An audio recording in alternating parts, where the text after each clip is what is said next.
Hello, what is your name and what do you do? My name's Chris Nidel. I'm an environmental lawyer and a chemical engineer. How did you get involved in when did you get involved in the neurotoxicity of fluoride? Well, I think I started to research the effects of fluoride when they were brought to my attention. I started looking at some of the published literature, probably starting about 15 years ago, and the effect that fluoride has on the teeth and the bones.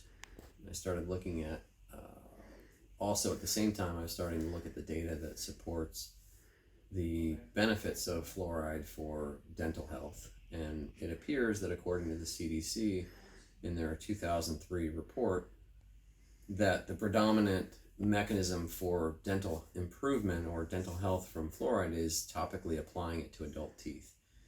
So I started to look at whether this should be something that we should have in our drinking water and be ingested, or if there are negative effects such as dental fluorosis, effects on the thyroid, and ultimately effects on the brain that mean that we should not be putting this in the water. In fact, we should be removing it from the water as a toxin.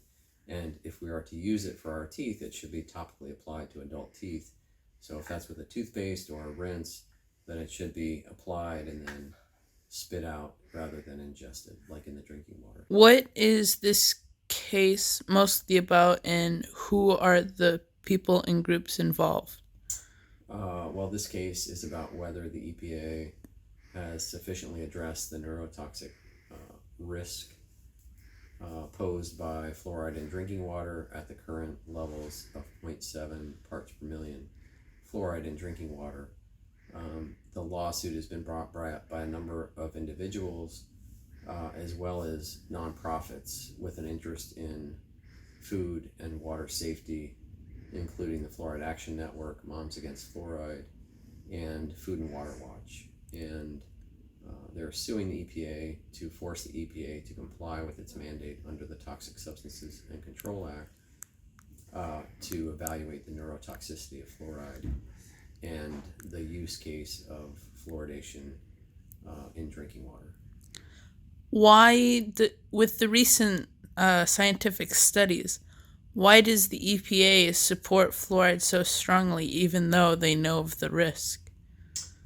I think that I think that's a good question. I don't think that's a question that I can answer. I think Is there are they making a profit or is it giving them like political power or what?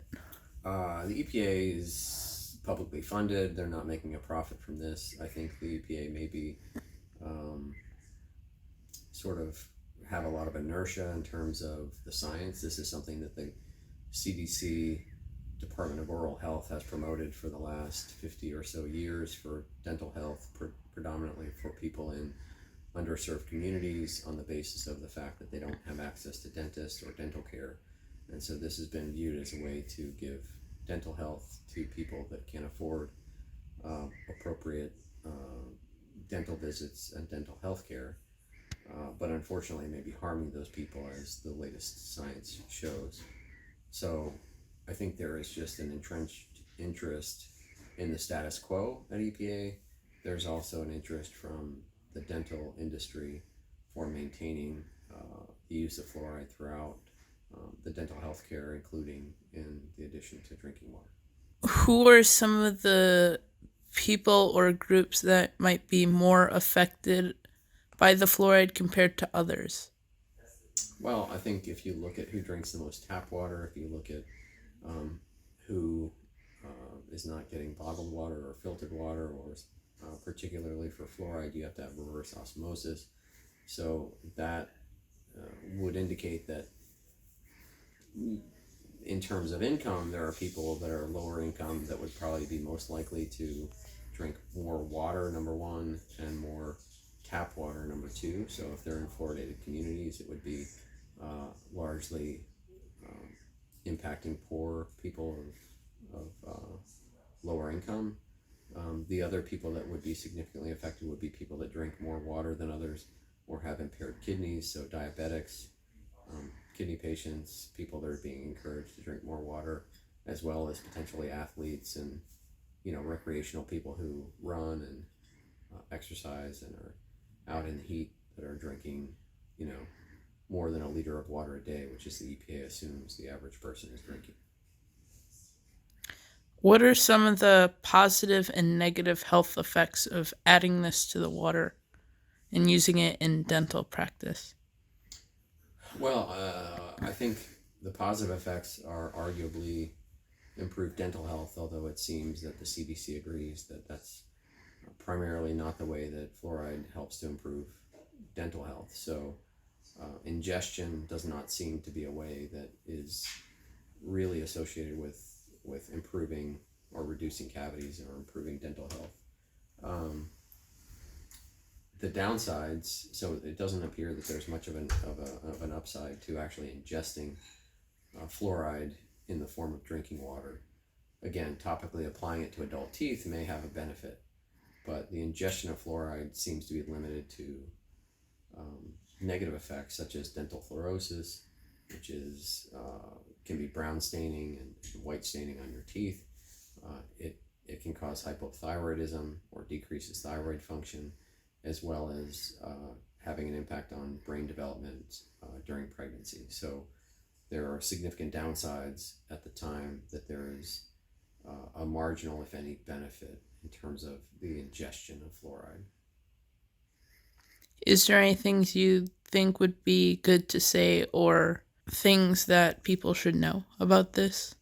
Well, I think the main thing is for people to look at this as a scientific issue. This is, this lawsuit is being driven by science. It's not being driven by conspiracy theories or anti-science. It's being driven by the science that's fairly well established, including by the National Toxicology Program, including by NIH-funded studies that show that neurotoxic effects of fluoride, and combined with the CDC's discussion of how fluoride benefits teeth and how that's primarily through topically applying it to teeth.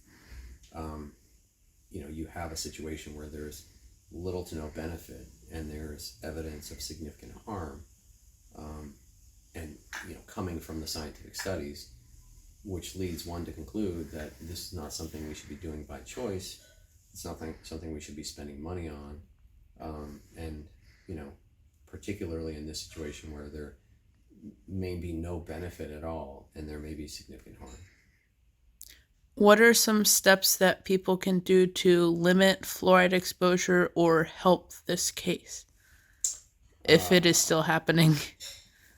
Well, limiting fluoride exposure would be not drinking fluoridated tap water.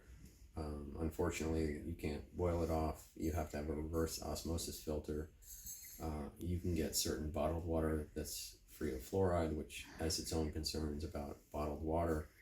You could get a distillate filter or a reverse osmosis filter. But you can also limit your exposure to fluoride by using small amounts of toothpaste or buying non-fluoride toothpaste, but also rinsing your mouth well after you've brushed your teeth.